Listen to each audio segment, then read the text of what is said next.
جئنا إلى الدنيا كي ندعو إلى الله لننشر الخير في الكون الذي حار ونرسل العطر بالروض. السلام علیکم ورحمۃ اللہ وبرکاتہ. میں ہوں آپ کا میزبان حافظ محمد دانش. محترم سامعین و ناظرین، آپ کے سوالات کے جوابات کے لیے ہمارے ساتھ موجود ہیں بٹلہ ہاؤس سے شاہ مسجد کے امام و خطیب مفتی احمد بن محمد رشد خان صاحب. جی مفتی صاحب، مولانا سلیم مکرانہ راجستھان سے معلوم کرتے ہیں، تسبیح فاطمہ کیا صرف دائیں ہاتھ پر پڑھیں یا دونوں ہاتھ پر شمار کر کے پڑھیں؟ مستحب طریقہ کیا ہے؟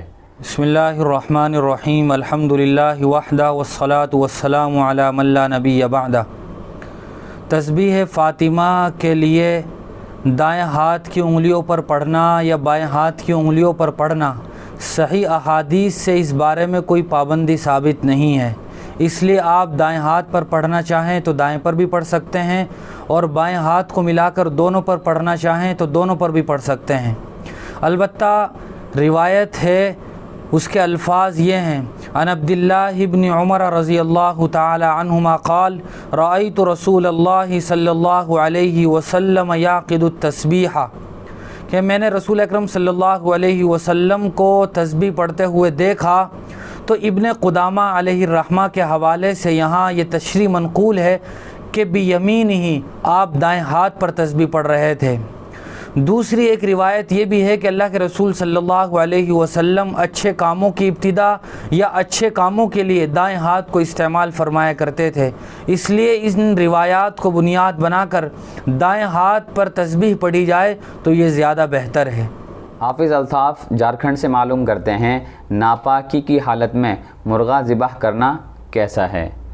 اگر ناپاکی کی حالت میں کوئی بھی جانور ذبح کرے، مرغا ہو، بکرا ہو یا کوئی اور جانور ہو، تو ذبح کرنے سے وہ جانور حلال ہو جائے گا اور اس کا گوشت بھی کھانا بالکل حلال ہوگا. لیکن بہتر ہے کہ وہ پاک ہو، کیونکہ آدمی ذبح کرتے ہوئے بسم اللہ پڑھتا ہے. ثاقب نواز قاسمی امروہہ سے معلوم کرتے ہیں، مرد عورت کی نماز میں کیا فرق ہے؟ مردوں اور عورتوں کی نماز میں کئی فرق ہیں. نمبر ایک یہ کہ مرد تکبیر تحریمہ کے وقت اپنے ہاتھوں کو کانوں تک اٹھائے گا اور عورت اپنے ہاتھوں کو کندھوں تک اٹھائے گی. دوسرا فرق یہ ہے کہ مرد اپنے ہاتھوں کو ناف کے نیچے باندھے گا اور عورت اپنے ہاتھوں کو دوپٹے کے نیچے سینے کے اوپر باندھے گی، اور اس طرح باندھے کہ دائیں ہاتھ کی ہتھیلی بائیں ہاتھ کی ہتھیلی کی پشت پر ہو اور چھوٹی انگلی اور انگوٹھے سے حلقہ بنائے ہوئے ہو.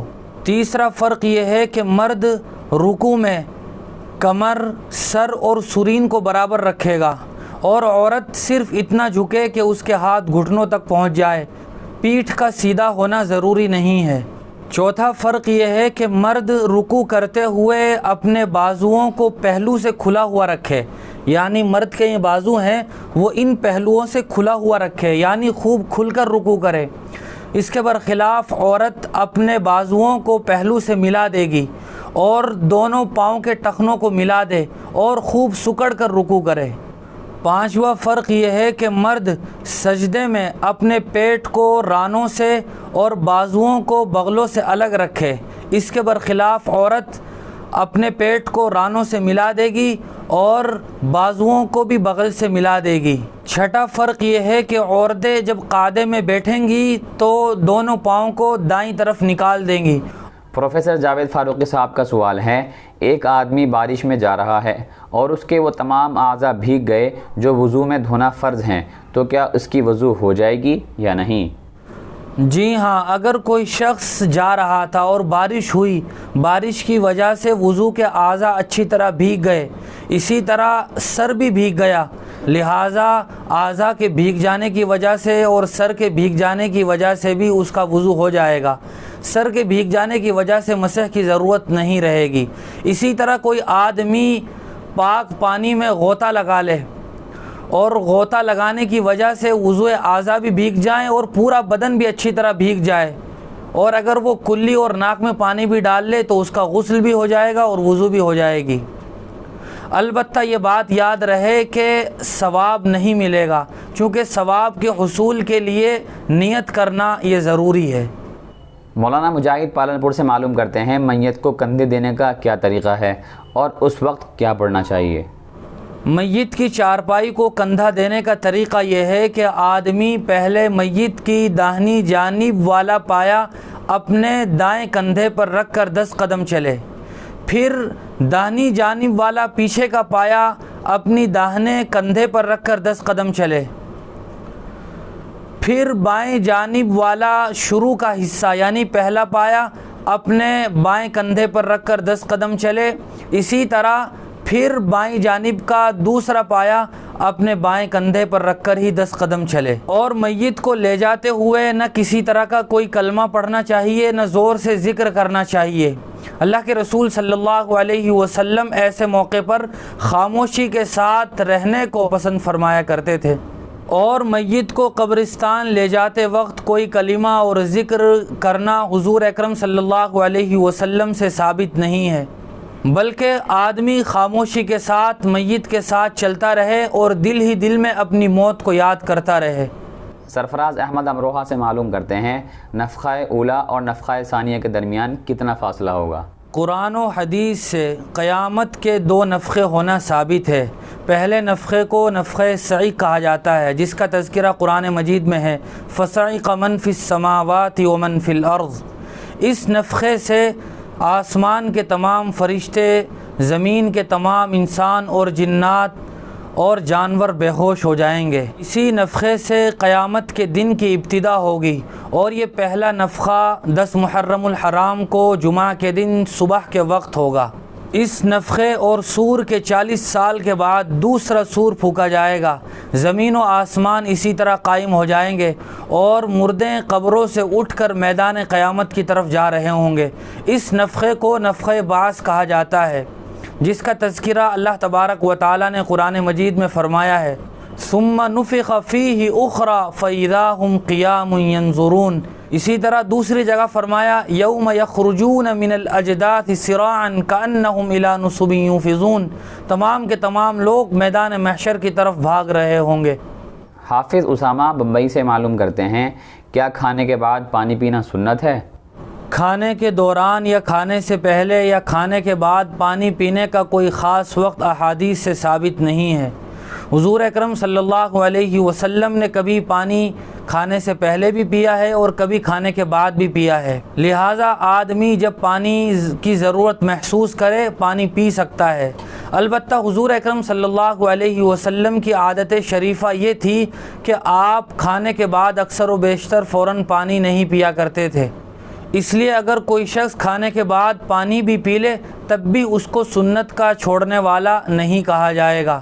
مولانا ظہور راجستھان سے معلوم کرتے ہیں کیا ساس کی عدت کے دوران داماد ان کے پاس آ جا سکتا ہے یا نہیں؟ جی ہاں، داماد ساس کی عدت کے دوران اس کے پاس جا سکتا ہے، بوقت ضرورت اس سے بات بھی کر سکتا ہے، چونکہ وہ اس کا محرم ہے اور محرم کے لیے پردہ نہیں ہے۔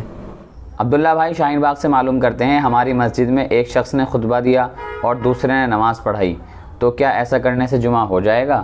افضل طریقہ تو یہ ہے کہ جو آدمی خطبہ دے وہی نماز بھی پڑھائے، لیکن اگر کبھی کسی ایک آدمی نے خطبہ دیا اور دوسرے نے نماز پڑھائی تب بھی نماز بالکل درست ہو جائے گی۔ جوہر صاحب کانپور سے معلوم کرتے ہیں اگر کسی کی سفر میں 2 نماز قضا ہو جائیں تو وہ گھر پر آ کر پوری نماز پڑھے گا یا قصر کی 2 رکعات پڑھے گا؟ جی ہاں، اگر کوئی مسافر شرعی ہو، یعنی اس کا سفر 77.5 کلومیٹر یا اس سے زیادہ ہو، اور اس کی عصر کی یا ظہر کی یا عشاء کی نماز قضا ہو گئی ہو، تو جب وہ گھر پر آ کر ان کی قضا کرے گا تو 2 رکعات کی قضا کرے گا، یعنی قصر نماز پڑھے گا۔ ایک صاحب گجرات سے سوال کرتے ہیں عورتوں کے لیے چست لباس اور لانگ ٹی شرٹ پہن کر نماز پڑھنا کیسا ہے؟ لباس کا کم از کم درجہ یہ ہے کہ وہ ساتر بدن ہو، یعنی جن اعضاء کو چھپانا ضروری ہے وہ ان سب کو چھپانے والا ہو، نہ اتنا باریک ہو کہ جسم کے اعضاء نظر آ رہے ہوں، اور نہ اتنا چست ہو کہ جس کی وجہ سے اعضاء کی بناوٹ اور ساخت واضح نظر آ رہی ہو۔ لہذا ایسے کپڑے کا پہننا اور ایسے کپڑے میں نماز پڑھنا یا ان کو پہن کر باہر نکلنا یہ سب ناجائز ہے، اور اگر کبھی ایسے کپڑے پہنے ہوئے ہوں اور نماز کی ادائیگی کا موقع ہو تو بہتر ہے کہ اوپر سے بڑی چادر ڈال لی جائے۔ اور اسی طرح اگر لباس اتنا باریک ہو کہ جس سے بدن کے اندر کا رنگ نظر آ رہا ہو تب بھی نماز تو ادا ہو جائے گی، لیکن کراہت کے ساتھ ادا ہوگی، یعنی نماز مکروہ ہوگی۔ جی بہت شکریہ مفتی صاحب آپ کا۔ اسی طرح کی مزید مسائل کی جانکاری کے لیے آپ اپنا سوال ہمارے کامنٹ باکس یا اسکرین پر دیے گئے نمبر پر آپ ہمیں واٹس ایپ بھی کر سکتے ہیں۔ ہمارے دار ارقم یوٹیوب چینل کو سبسکرائب کریں، ویڈیو کی نوٹیفیکیشن کے لیے بیل آئیکن کو دبائیں، ویڈیو کو لائک کریں، صدقہ جاریہ کی نیت سے ویڈیو کو شیئر بھی کریں اور اپنے سوالات ہم تک یوں ہی پہنچاتے رہیں۔ جزاک اللہ۔